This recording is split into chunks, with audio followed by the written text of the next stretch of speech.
Today, I'm going to talk about why the movie of life has already been filmed, why the mind claims what already happened, and why free will may not be what we think it is. The movie of life has already been filmed. The script is written. The scenes unfold. The characters speak. The body moves. Thoughts appear. Decisions happen. And afterwards, the mind says, I did that. But did it? This question can feel uncomfortable. The little me wants to be the director. It wants to believe it is choosing the next scene. It wants to believe it can control the story. It wants to believe it can make life safe. So when it hears that life simply happens, it becomes afraid. It says, then what am I supposed to do? But this question is also part of the movie. Look closely. A thought appears. Then another thought says, I thought that. A decision appears. Then another thought says, I decided that. An action happens. Then another thought says, I did that. The claiming comes after the happening. Life moves first. The little me arrives later and signs its name under the scene. The body wakes up in the morning. Perhaps coffee is made. Perhaps the phone is checked. Perhaps a message is answered. Perhaps irritation appears. Perhaps laughter appears. The mind says, I chose this. But every movement of the body-mind arises from conditioning, from memory, from biology, from childhood, from language, from culture, from yesterday, from everything that came before. Where is the separate controller? The little me says, I could have done otherwise. But could it? At the exact moment the action happened, with that exact body, that exact conditioning, that exact thought, that exact emotion, that exact history, that exact universe behind it, could anything else have appeared? The mind imagines alternatives afterwards. It creates a second movie in thought. Then it compares the real scene with the imagined scene.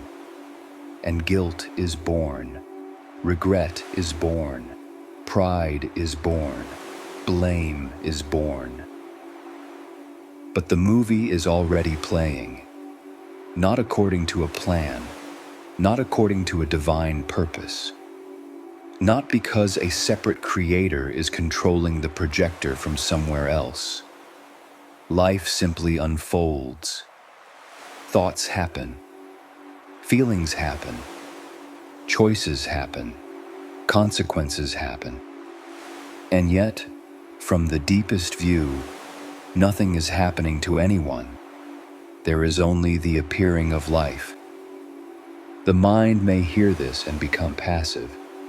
It may say, if everything is already filmed, then I will do nothing. But doing nothing is also a scene in the movie. It may say, I must take action. That too is a scene. It may resist. It may surrender. It may fight. It may rest. It may meditate. It may go to work. All of it appears. Nothing stands outside the movie. This is not fatalism. Fatalism is still a belief held by someone. Someone who says, my life is predetermined. I cannot change anything. I am trapped. But the one who feels trapped is also part of the movie. What is pointed to here is much simpler. There is no separate owner of the action. There is no little controller inside the body. There is no individual author of life. There is only life living itself. Imagine sitting in a cinema. On the screen, a character appears. The character is worried. The character has choices. The character wants love. The character fears failure. The character makes plans. The character suffers. The character hopes. The movie is full of movement, drama, color, sound. But the screen is not worried. The screen does not choose the next scene. The screen does not resist the rain, the fire, or the kiss. Everything appears on it. Nothing sticks to it. You are the character, and you are the screen. You are the actor, and you are the audience. You are the projector. You are the light. You are the film. You are the seat. And yes, you are even the popcorn. Nothing in this cinematic experience is separate from anything else. The movie appears as one whole. Life appears as one whole. The little me believes it is only the character. It says, I am this body. I am this history. I am this voice in the head. I am the one who must get life right. Then life becomes heavy. Every decision feels personal. Every mistake becomes mine. Every success becomes mine. Every failure becomes proof of something. The character carries the whole movie on its back. Action still happens. Correction may happen. Apology may happen. Learning may happen. Only the separate owner is not found. The mind often asks, if there is no free will, why do anything? But doing is already happening. The tree grows. The river flows. The bird sings. The stomach digests. The child learns to walk. The body-mind speaks, thinks, works, rests. None of this waits for a separate self. Life does not need the little me to push it forward. The same is true here. Every action has the whole universe behind it. The way you speak, the way you react, the food you like, the fears you carry, the spiritual search itself, the longing for freedom, the resistance to these words. All of it is shaped by conditioning. No separate person created this conditioning. No separate person owns it. It is the movement of the movie. This recognition can feel like a loss. The little me says, you are taking away my power. But what kind of power was it? The power to worry about everything? The power to blame yourself? The power to carry guilt? The power to imagine 1,000 futures? The power to claim ownership of every thought? Perhaps what is lost is only a burden. And yet nothing needs to be lost. The little me may continue claiming. It may continue worrying. It may continue planning. That too is part of the movie. There is no need to force the disappearance of the little me. No need to pretend there is no one. No need to become passive. No need to act spiritual.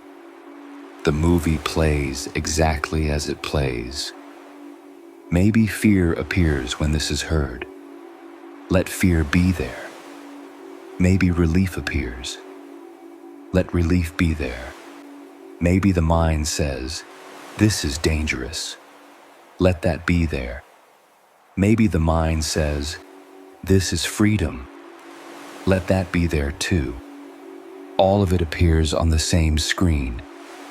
All of it is made of the same light. The screen is not improved by a peaceful scene. The screen is not damaged by a violent scene. The screen is not enlightened when the character meditates. The screen is not lost when the character forgets. The screen simply allows the movie to appear. Not because it chooses to allow, not because it practices acceptance. Its nature is openness. This is total inclusiveness. The whole movie is included. The beautiful scenes, the painful scenes, the wise scenes, the foolish scenes, the spiritual scenes, the ordinary scenes. Nothing is outside. Even the scene where the character wants to escape the movie appears in the movie. Even the search for the screen appears on the screen. The mind may ask, can the movie be changed? Perhaps change appears. A habit falls away. A conversation happens. Therapy happens. Meditation happens. An apology happens. A new life direction appears. Or perhaps nothing changes. Either way, the change or absence of change is also in the movie. No separate controller stands outside it, editing the film. This does not make life dead. It makes life strangely alive. Without the heavy controller, the ordinary becomes lighter. A hand lifts a cup. A foot touches the floor. Rain hits the window. A thought passes. A face smiles. Life is intimate because there is no distance from it. No one separate is living life. Life is living. The movie of life has already been filmed, and still it is fresh. This is the paradox. Every scene is already as it must be, and yet every scene appears now, not as a memory, not as a theory, but as this immediate aliveness, this sound, this breath, this listening, this thought, this silence. The little me wants to know the next scene. It wants certainty. It wants protection. It wants control. But the next scene appears only when it appears. No one is holding the script. No one needs to hold it. The river flows without knowing the sea. The feather moves without choosing the wind. The wave rises without planning its shape. Life unfolds. So what happens to choice?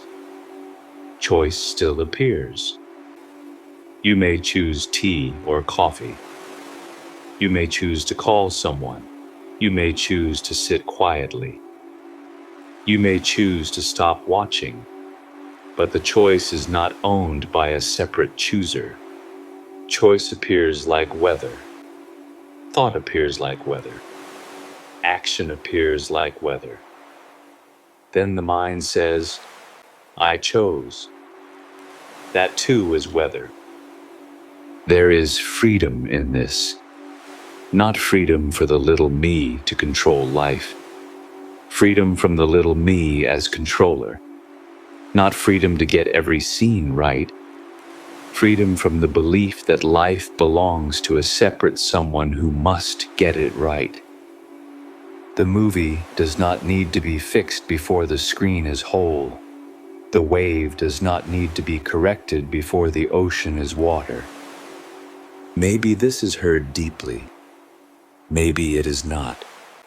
Maybe the mind understands. Maybe it argues. Maybe it forgets everything tomorrow. No problem. Understanding is a scene. Resistance is a scene. Forgetting is a scene. Remembering is a scene.